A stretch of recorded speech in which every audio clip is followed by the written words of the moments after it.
Welcome to Rajsar classes. आज है 12 जनवरी 2025 और 12 जनवरी से संबंधित जितने भी प्रकार के करंट अफेयर के क्वेश्चन बन सकते हैं वे सारे इंपॉर्टेंट क्वेश्चन इस वीडियो में डिस्कशन करने वाले हैं। तो चलिए वीडियो में आगे बढ़ते हैं, बातचीत करते हैं। अगर अभी तक आपने चैनल को सब्सक्राइब नहीं किया है तो पहले चैनल को सब्सक्राइब करें, बेल आइकन को दबाएँ ताकि आगामी वीडियो की नोटिफिकेशन आपको मिल सके। चलिए पहला क्वेश्चन देखते हैं। हाल ही में राष्ट्रीय मानव तस्करी जागरूकता दिवस कब मनाया गया? तो ये दोस्तों 11 जनवरी को मनाया गया है ना। 11 जनवरी को राष्ट्रीय मानव तस्करी जागरूकता दिवस मनाया जाता है और इस दिन को मनाने का उद्देश्य क्या है? मानव तस्करी के मुद्दे पर समाज में जागरूकता फैलाना, ये इसका मुख्य उद्देश्य है। ये आपको ध्यान रखना है, इम्पोर्टेंट ये वाला क्वेश्चन है। तो 1 जनवरी को वैश्विक परिवार दिवस मनाया गया, 2 जनवरी को विश्व अंतर्मुखी दिवस मनाया गया, 4 जनवरी को विश्व ब्रेल दिवस मनाया गया, 5 जनवरी को राष्ट्रीय पक्षी दिवस मनाया गया, 6 जनवरी को विश्व युद्ध अनाथ दिवस मनाया गया, 8 जनवरी को पृथ्वी परिभ्रमण दिवस मनाया गया, 9 जनवरी को प्रवासी भारतीय दिवस मनाया गया और 10 जनवरी को विश्व हिंदी दिवस मनाया गया। तो इतने इम्पोर्टेंट डे अभी तक हम कंप्लीट कर चुके हैं। चलिए नेक्स्ट क्वेश्चन में चलते हैं। हाल ही में किस देश के राष्ट्रपति भारत की यात्रा पर आएंगे? तो ये दोस्तों सिंगापुर के राष्ट्रपति हैं। कौन है? थरमन शनमुगरत्नम। ये आधिकारिक यात्रा पर भारत पर आने वाले हैं, ये आपको ध्यान रखना है। चलिए बात करते हैं सिंगापुर की। सिंगापुर की राजधानी क्या है? Singapore city. करेंसी है सिंगापुर डॉलर। प्रेसिडेंट कौन है? थरमन शनमुगरत्नम। और प्राइम मिनिस्टर है लॉरेंस वोंग, ये आपको ध्यान रखना है। अच्छा, सिंगापुर के बारे में देखें तो एआई तैयारी सूचकांक 2023 में सिंगापुर शीर्ष पर रहा और भारत 72वें स्थान पर रहा। भारत और सिंगापुर के बीच सिम्बैक्स 2024 का अभ्यास 31वां संस्करण विशाखापट्टनम में आयोजित किया गया। भारत और सिंगापुर की वायुसेना के बीच संयुक्त सैन्य प्रशिक्षण अभ्यास पश्चिम बंगाल में हुआ और सिंगापुर ने 16 कीटों के मानव उपभोग को मंजूरी दी है। सिंगापुर ने रियल टाइम प्रेषण के लिए प्रमुख यूपीआई ऐप सक्षम किए हैं। अच्छा, हेनले पासपोर्ट इंडेक्स 2025 में सिंगापुर टॉप पर रहा है ना और भारत 85वें स्थान पर रहा। सिंगापुर के चांगी हवाई अड्डे को विश्व के सर्वश्रेष्ठ हवाई अड्डे का खिताब मिला है, ये आपको ध्यान रखना है। अच्छा, नए क्वेश्चन की बात करते हैं। हाल ही में दक्षिण भारत की पहली संक्रामक रोग अनुसंधान और निदान प्रयोगशाला कहाँ स्थापित की जाएगी? तो ये बेंगलुरु में स्थापित की जाएगी। तो ऑप्शन नंबर बी इस क्वेश्चन का राइट आंसर हो जाएगा, है ना। देखिए BMCRI मतलब Bengaluru medical college and research institute को भारतीय आयुर्विज्ञान अनुसंधान परिषद द्वारा दक्षिण भारत की पहली संक्रामक रोग अनुसंधान और निदान प्रयोगशाला स्थापित करने के लिए चुना गया है। चलिए नए क्वेश्चन की बात करते हैं। हाल ही में किसने drug trafficking and national security पर क्षेत्रीय सम्मेलन की अध्यक्षता की? तो अमित शाह जी ने की। ऑप्शन नंबर सी इस क्वेश्चन का राइट आंसर हो जाएगा। नए क्वेश्चन है। हाल ही में इनग्राम माइक्रो ने किसे ग्लोबल प्लेटफॉर्म ग्रुप का अध्यक्ष नियुक्त किया है? तो Sanjeev Sahu. Option number B right answer हो जाएगा। ये है संजीव साहू और इनको इनग्राम माइक्रो ने ग्लोबल प्लेटफॉर्म ग्रुप का अध्यक्ष नियुक्त किया है। ये क्या है दोस्तों? इनग्राम माइक्रो, तो ये बिजनेस टू बिजनेस क्या है दोस्तों? कंपनी है, ये आपको ध्यान रखना है। चलिए नए क्वेश्चन की बात करने से पहले कुछ नियुक्तियां देख लेते हैं।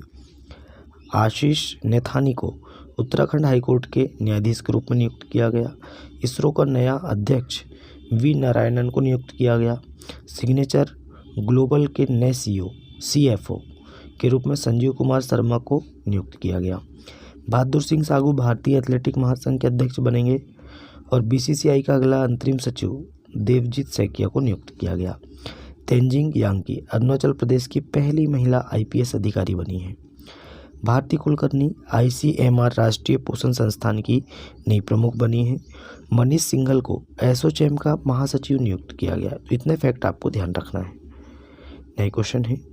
हाल ही में किस भाषा को आधिकारिक रूप से शास्त्रीय भाषा का दर्जा दिया गया है? तो मराठी भाषा को। किससे दोस्तों? ऑप्शन नंबर सी मराठी भाषा को शास्त्रीय भाषा का दर्जा दिया गया, यह आपको ध्यान रखना है। नए क्वेश्चन है।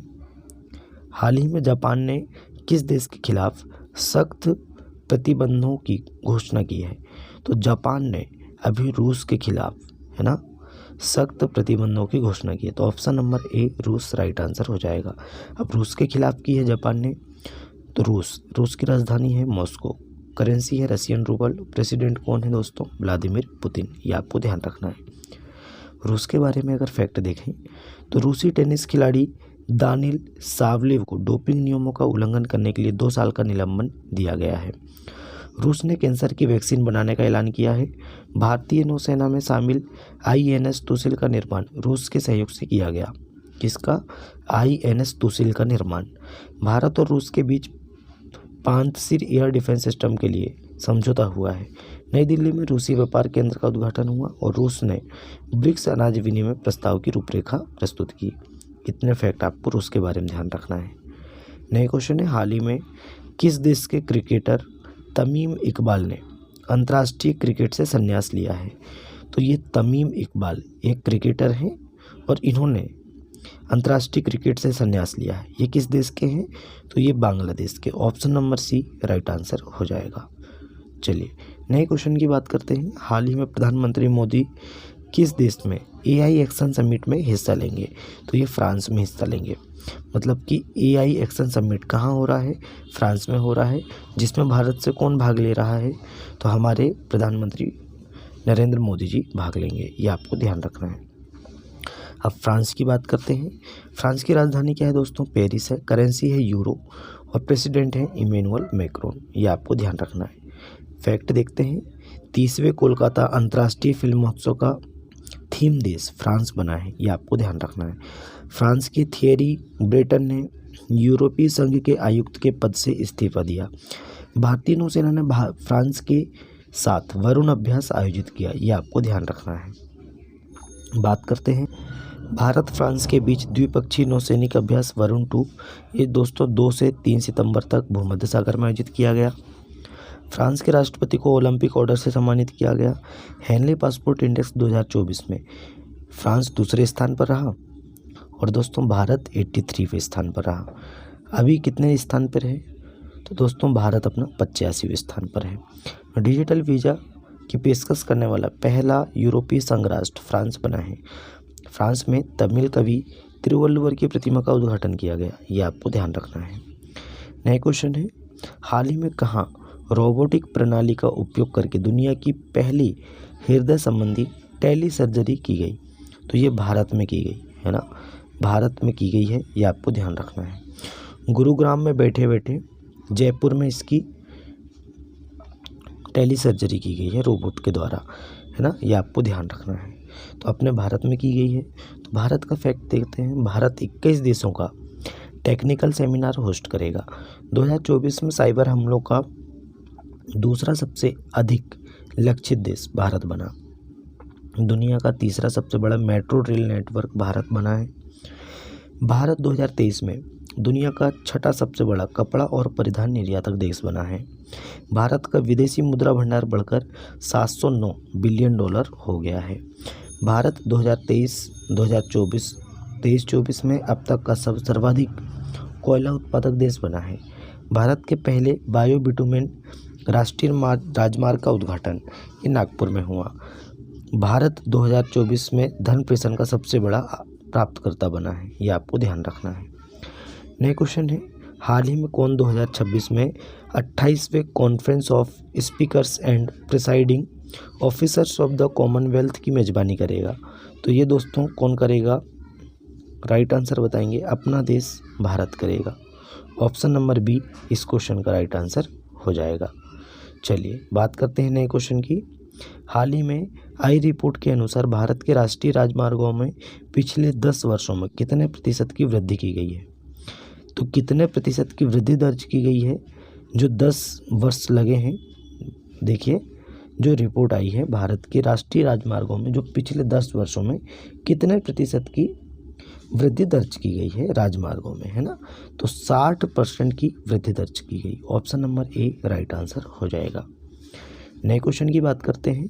हाल ही में निकोलस मदुरो ने किस देश के राष्ट्रपति के रूप में तीसरी बार शपथ ली है?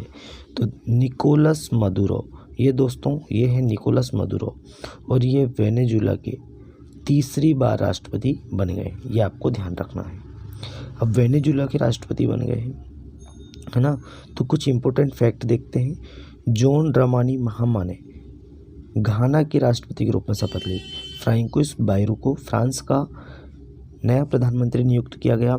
एलिक्स डिडियर फिल्स एम ने हैती के नए प्रधानमंत्री के रूप में शपथ ली। डॉक्टर नवीन रामगुलाम ने मॉरिशस के प्रधानमंत्री के पद के लिए चुनाव जीता है। माइया संधू को मोल्डोवा के राष्ट्रपति के रूप में चुना गया। ड्यूमा बोको ये बोत्सवाना के छठे राष्ट्रपति बने हैं और लुओंग कुओंग को वियतनाम का राष्ट्रपति चुना गया। नए क्वेश्चन की बात करते हैं। हाल ही में किस राज्य की पुलिस ने फीडबैक प्रणाली शुरू की है? तो ये तेलंगाना की जो पुलिस है दोस्तों, इसने फीडबैक प्रणाली शुरू की है।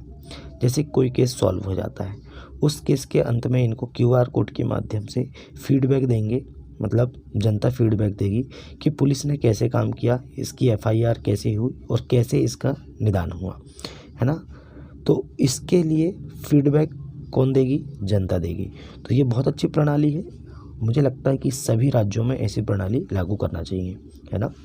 देखिए, तो फीडबैक प्रणाली शुरू किसने की है? तेलंगाना सरकार ने की है। अब तेलंगाना सरकार ने की है तो तेलंगाना की बात करते हैं। राजधानी है हैदराबाद। CM है रेवंत रेड्डी। गवर्नर है जिष्णुदेव वर्मा। कौन है? जिष्णुदेव वर्मा। अच्छा, रायतू भरोसा योजना के अंतर्गत तेलंगाना सरकार किसानों को अब हर वर्ष प्रति एकड़ 10,000 की जगह 12,000 रुपये सहायता देगी। तेलंगाना सरकार ने सावित्रीबाई फुले की जयंती 3 जनवरी को महिला शिक्षक दिवस के रूप में मनाया। भारतीय सेना ने हैदराबाद में अपनी सेना को जानो मेले का आयोजन किया। किसने? भारतीय सेना ने। कहाँ पे किया है? तेलंगाना में किया, हैदराबाद में। वर्ष 2024 में तेलंगाना में अपराध में 22% की वृद्धि दर्ज की गई। तेलंगाना सरकार ने इंदिरा आवास योजना का प्रथम चरण शुरू किया है।